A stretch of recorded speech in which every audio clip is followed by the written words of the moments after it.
Assalamualaikum warahmatullahi wabarakatuh dan salam sejahtera. Hari ini saya akan membentangkan kajian saya bertajuk 4C dalam Kit 2F1M, membantu murid memahami dan mengingat bahagian sistem rangka manusia. Penyataan masalah. Semasa sesi PDP bersemuka, apabila guru menunjukkan model rangka manusia, dia perhati murid tidak dapat menyatakan dan menyelaraskan bahagian rangka manusia dan peranannya dengan tepat. Murid hanya mengetahui 20% sahaja bahagian asas rangka manusia, contohnya tulang belakang, tulang rusuk dan tulang kaki. Puncanya adalah disebabkan murid tidak fokus semasa sesi PDPR kerana menganggap kurang penting subtopik ini. Selain itu, kesukaran untuk mengingat dan menghafal jenis tulang. Secara tidak langsung, dia memberi kesan di mana murid tidak mampu mengembangkan daya persepsi visual dan daya imajinasi apabila guru mengemukakan soalan. Objektif kajian yang pertama adalah untuk meningkatkan kefahaman murid dalam mengingat dan memahami bahagian sistem rangka manusia.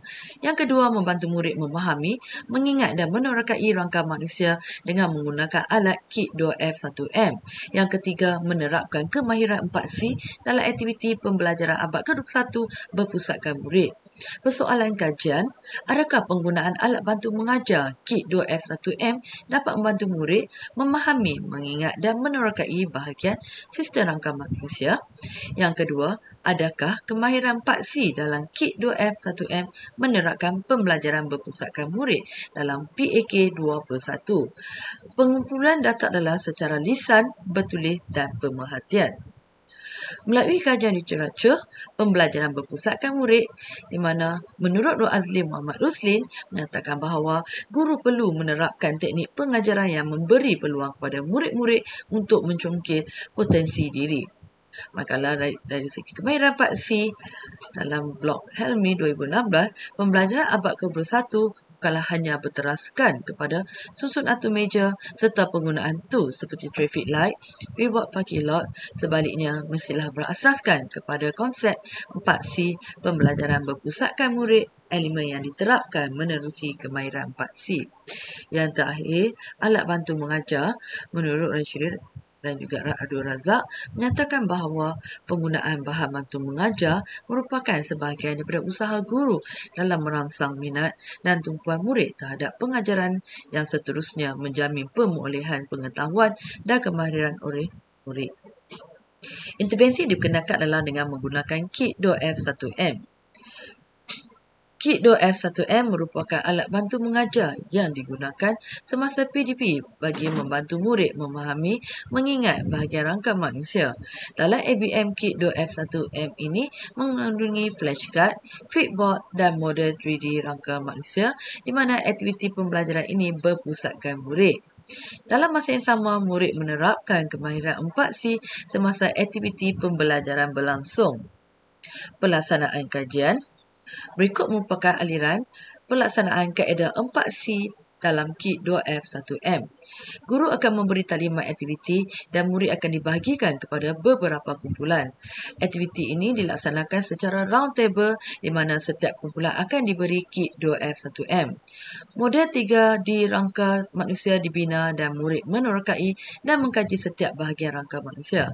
Seterusnya, setiap ahli kumpulan diberi tugasan menulis dan melabel rangka manusia menggunakan flashcard. Selepas itu, murid akan menampalkan maklumat pada setiap bahagian rangka manusia di atas flipboard mengikut kreativiti. Sesi perbincangan dan mengemukakan persoalan kebat menerapkan elemen 4C. Dan akhir sekali, setelah selesai sesi perbincangan, murid akan diberi masa menjawab soalan pengukuhan. Baiklah, seterusnya kita memberi fokus kepada elemen 4C. Yang pertama iaitu komunikasi ataupun communication. Bagaimanakah murid berkomunikasi dalam menggunakan alat Kit 2F1M semasa PDP? Murid digalakkan untuk berkomunikasi iaitu menggunakan apa-apa bahan dan juga pendekatan bagi menyampaikan ilmu yang mereka faham daripada pembelajaran.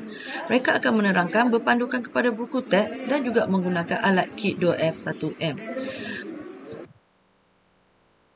C. Kreatif. Bagaimanakah penggunaan Kit 2F1M mampu melahirkan pemikiran yang kreatif dalam aktiviti PDP? Bagi menjana pemikiran kreatif, murid diberi agihan tugas di mana akan menggunakan flashcard berwarna-warni dalam menulis maklumat dan menampakkan maklumat pada flipboard mengikut kreativiti mereka. Dalam masa yang sama, murid akan menerokai bahagian model 3D rangka manusia. Seterusnya adalah C untuk collaboration. Sejauh manakah penggunaan Kit 2F1M membantu menggalakkan pembelajaran murid berlangsung dengan cara berkolaborasi? Aktiviti pembelajaran penggunaan ABM Kit 2F1M berpusatkan murid. Aktiviti berkumpulan ini sebenarnya menggalakkan murid bertukar-tukar idea dan pandangan mereka di samping bantu rakan-rakan yang belum menguasai topik.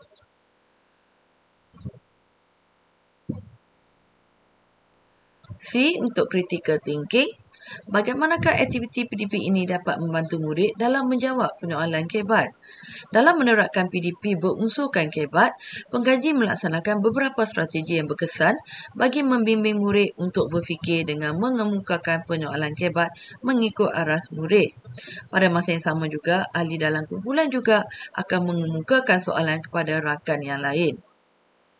Dapatan kajian menunjukkan peningkatan sebanyak 80% kefahaman murid dalam memahami dan mengingat bahagian rangka manusia. Mereka juga berasa seronok dan dapat menerokai dan menyentuh setiap bahagian model 3D rangka manusia. Selain itu, semangat bekerjasama dan membantu dalam aktiviti pembelajaran. Makalah bagi Pak Guru pula dalam meningkatkan kebersamaan PDPC dan menambah baikkan amalan pengajaran dan pembelajaran.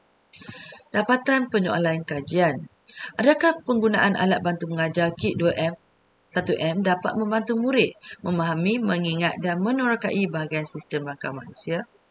Ya, alat bantu mengajar Kit 2F1M ni sebenarnya membantu murid memahami, mengingat dan menerokai bahagian sistem rangka manusia. Di mana penggunaan flashcard yang berwarna-warni yang interaktif ini membolehkan murid membezakan setiap bahagian rangka manusia. Selain itu, model 3D rangka manusia membolehkan murid melihat secara visual bentuk tulang manusia. Aktiviti berkumpulan ini menggalakkan murid bertukar-tukar idea dan pandangan mereka di samping membantu rakan-rakan yang belum menguasai subtopik. Seterusnya, adakah aktiviti kemahiran 4C dalam Kit 2F1M menerapkan pembelajaran berpusatkan murid dalam PAK21? Ya, jawapan dia. Kesimpulannya, secara keseluruhannya menunjukkan kaedah 4C dalam Kit 2F1M ini membantu mempertingkatkan kefahaman murid dalam memahami dan mengingat bahagian sistem rangka manusia. Di samping itu, dapat menerapkan kemahiran 4C semasa aktiviti pembelajaran PAK21 berpusatkan murid berlangsung. Dapatan kajian menunjukkan bahawa objektif kajian tercapai dan pengkaji dapat menambahbaikkan amalan pengajaran dan pembelajaran. Cadangan seterusnya adalah memunikan semula flashcard supaya lebih berkualiti dan mesra pengguna. Di samping itu, alat bantu mengajar Kit 2F1M juga diaplikasikan penggunaannya dalam mata pelajaran sains menengah rendah dan subjek biologi. Sekian, terima kasih.